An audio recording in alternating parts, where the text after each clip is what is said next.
तो दोस्तों नमस्कार, मैं हूं अनिल और रेसलिंग सुपर धमाल में आपका स्वागत है। तो दोस्तों आपको बता दें कि रेसलमेनिया 42 के साथ साथ रेसलमेनिया 43 भी मेन इवेंट करने वाले हैं रोमन रेंस। ऐसा क्यों, आपको मैं इस वीडियो में बताने वाला हूं। दोस्तों इस वीडियो के अंत तक बने रहें और अगर आप लोग चैनल पर नए हैं सब्सक्राइब करने के बाद ऑल पर क्लिक करें क्योंकि फ्री है और यहाँ आपको हर प्रकार की रेसलिंग जगत से जुड़ी हुई तमाम जानकारी मिलती रहेंगी। इसलिए वीडियो को लाइक करें, शेयर करें, सब्सक्राइब करने के बाद ऑल पर क्लिक तो जरूर करें। हालांकि दोस्तों गला अभी भी खराब है, आप लोगों को जैसा सुन रहा होगा।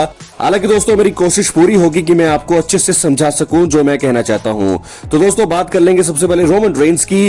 रोमन रेंस ने एक बहुत ही बड़ा स्टेटमेंट दिया था बैक स्टेज रॉयल रंबल जीतने के बाद। तो वो क्या कहा था उन्होंने, आइए उसके बारे में एक नजर डालते हैं। एक रिपोर्ट में जो उन्होंने कहा था कि Roman Reigns directly after his Royal Rumble 2026 wins in Riyadh Saudi Arabia in 1 year's time, excuse me, 1 year and a couple months, this city is mine again. I am gonna choke the life out of this game. He is definitely main eventing his 12th WrestleMania next year and it has to be against The Rock. तो यहाँ से Roman Reigns ने दोस्तों कहा है कि Roman Reigns जो है एकदम से बैक स्टेज में जो इंटरव्यू उन्होंने दिया सऊदी अरब में जीतने के बाद, उन्होंने कहा है कि in this year, excuse me, ये नहीं, ये साल नहीं, ये साल और अगले कुछ महीने ये सिटी मेरी होने वाली है दोबारा से, यानी कि सऊदी अरब में। I am gonna chalk the life out of this game, यानी कि मैं जो हूं यहाँ पर जीतने वाला हूं, मैं बनने वाला हूं इस गेम का महारथी। और डेफिनेटली दोस्तों उनका कहना है कि रेसलमेनिया 43 को 12वीं बार वो मेन इवेंट करेंगे, यानी कि अगला साल जो होगा वो अगर वो मेन इवेंट करते हो तो 12वीं बार ही होगा। तो ऐसे में उन्होंने कहा है कि रेसलमेनिया नेक्स्ट ईयर और वो हो सकता है अगेंस्ट द रॉक, जैसे कि मैंने कल की वीडियो में आपको बताया। तो ये सारी चीजें रोमन रेंस ने कही है। तो यहां से तो हमें समझ में आ रहा है कि रोमन रेंस कब तक चैंपियन बने रहना चाहते हैं। तो रोमन रेंस ने ये टीज कर दिया है कि वो जरूर मेन इवेंट करेंगे रेसलमेनिया को अगली बार भी सऊदी अरेबिया में 12वीं बार। तो ये बहुत ही बड़ा संकेत है और मुझे लगता है कि इन 1 year's टाइम, एक्सक्यूज मी, जैसे कि मैंने आपको बताया, और मुझे लगता है Roman Reigns versus the rock होने वाला है सऊदी अरेबिया में। क्या उनके सामने होंगे रॉक, ये देखने वाली बात होगी। लेकिन दोस्तों आपको मैं एक स्टैट दिखाता हूं। पिछले 2 रेसलमेनिया की अगर हम बात करें, रेसलमेनिया 40, रेसलमेनिया 41 और उसके बाद रेसलमेनिया 42 अब जो आ रहा है, तो पिछले 2 सालों में लगातार रोमन रेंस को हार का सामना करना पड़ा है। रेसलमेनिया 40 में उन्होंने अपने चैंपियनशिप को गवाया, रेसलमेनिया 41 में वो फिर हारे, लेकिन अब रेसलमेनिया 42 क्या वो जीतने वाले हैं? क्या लगता है आपको? अपनी राय कमेंट बॉक्स में जरूर दीजिए। मुझे लगता है हाँ बिल्कुल वो जीतने वाले हैं।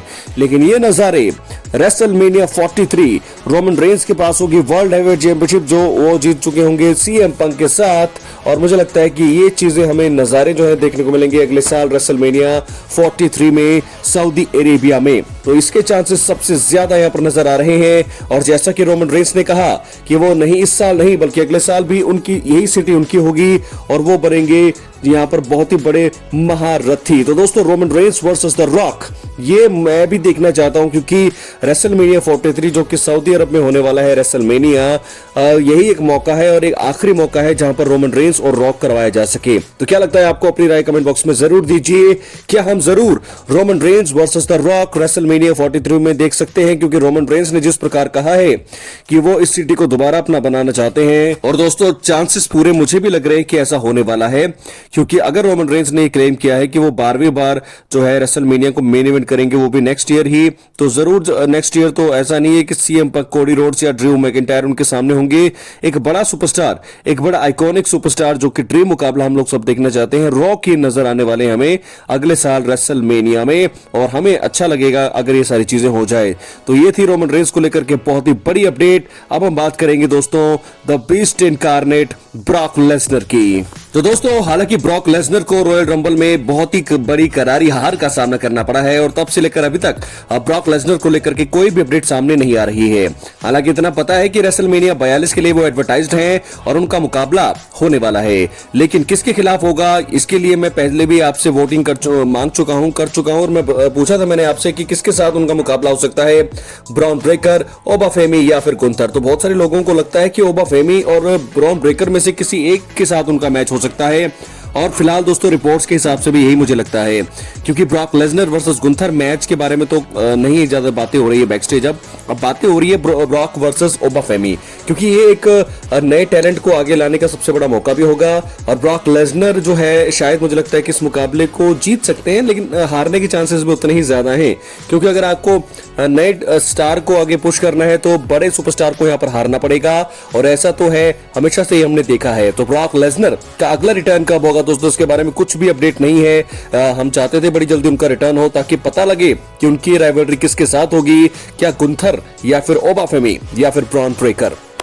हालांकि दोस्तों मुझे लगता है ब्रॉन ब्रेकर की राइवलरी जो है उस मिस्ट्री मास्क मैन से होगी, रेसलमेनिया 42 तक हो जाएगी। तो ब्रॉन ब्रेकर और ब्रॉक लेसनर का तो होना मुझे लगता है कि नहीं होगा। तो यहाँ पर गुंथर या ओबाफेमी में से ही मुझे लगता है कि कोई एक फेस करेगा ब्रॉक लेसनर को रेसलमेनिया 42 में। क्या लगता है आपको, अपने रेकमेंड बॉक्स में जरूर दीजिए। और दोस्तों अगर आप लोग चैनल पर नए हैं सब्सक्राइब जरूर करें। आखिर में अगर आप यहाँ तक पहुंच गए हैं, बात मैं करने वाला हूं जॉन मॉक्सली की, यानी कि डीन एम्ब्रोज की। अगर आप यहाँ तक पहुंच चुके हैं तो वीडियो को लाइक करिए, शेयर करिए, सबसे ज्यादा सब्सक्राइब करने के बाद ऑल पर क्लिक करिए और एक्टिव रहिए चैनल पर। आइए दोस्तों बात कर लेते हैं अब हम आखिर में जॉन मॉक्सली की। जॉन मॉक्सली इस समय AEW में काम कर रहे हैं और पिछले बहुत सालों से जो है तकरीबन 6 से 7 सालों से वो इसी प्रमोशन के साथ जुड़े हुए हैं और बहुत जल्द इनका कॉन्ट्रैक्ट 2027 में खत्म होने वाला है। क्या पता दोस्तों 2027 के एंड तक वो वहीं पर रहे।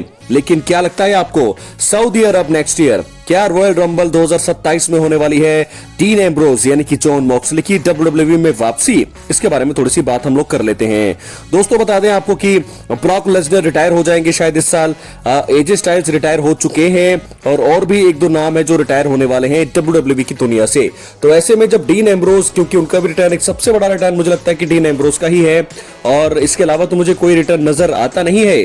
और डीन एम्ब्रोज यानी कि जॉन मॉक्सली का रिटर्न सबसे बड़ा रिटर्न माना जाएगा WWE की दुनिया में अब। तो ऐसे में क्या उनका रिटर्न अगले साल 2027 में हमें देखने को मिलेगा रॉयल रंबल में, या फिर हमें इंतजार करना पड़ेगा 2028 में?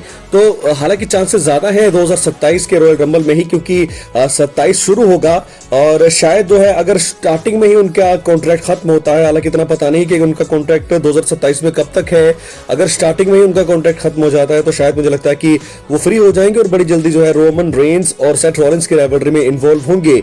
यानी कि क्या द शील्ड हमें दोबारा देखने को मिलेगी, क्या यहाँ पर हमें रोमन रेंस और सेथ रॉलिंस और डीन एम्ब्रोज का रीयूनियन देखने को मिलेगा?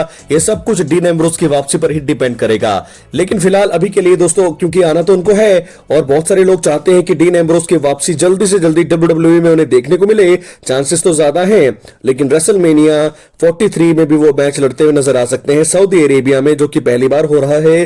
तो चांसेस सबसे ज्यादा जरूर है उनकी वापसी का। लग रहा है 2027 की स्टार्टिंग में आ सकते हैं, लेकिन दोस्तों अगर वो नहीं भी आते हैं तो आप ये यकीन मान सकते हैं कि बड़ी जल्दी उनकी वापसी फिर उसके 1 साल बाद यानी कि 2028 में तो कंफर्म हो जाएगी। तो ये है जॉन मॉक्सली को लेकर के बड़ी अपडेट, क्योंकि जैसे जैसे उनका कॉन्ट्रैक्ट खत्म होता हुआ हमें दिख रहा है, जैसे जैसे उनके कॉन्ट्रैक्ट की तारीखें नजदीक आ रही है, वैसे वैसे उनकी वापसी की उम्मीदें भी लग रही है कि WWE में वो वापसी कर सकते हैं। तो दोस्तों डीन एम्ब्रोज की वापसी अगले साल हो सकती है, रॉयल रंबल 2027 में संभावना भी इसकी भी है।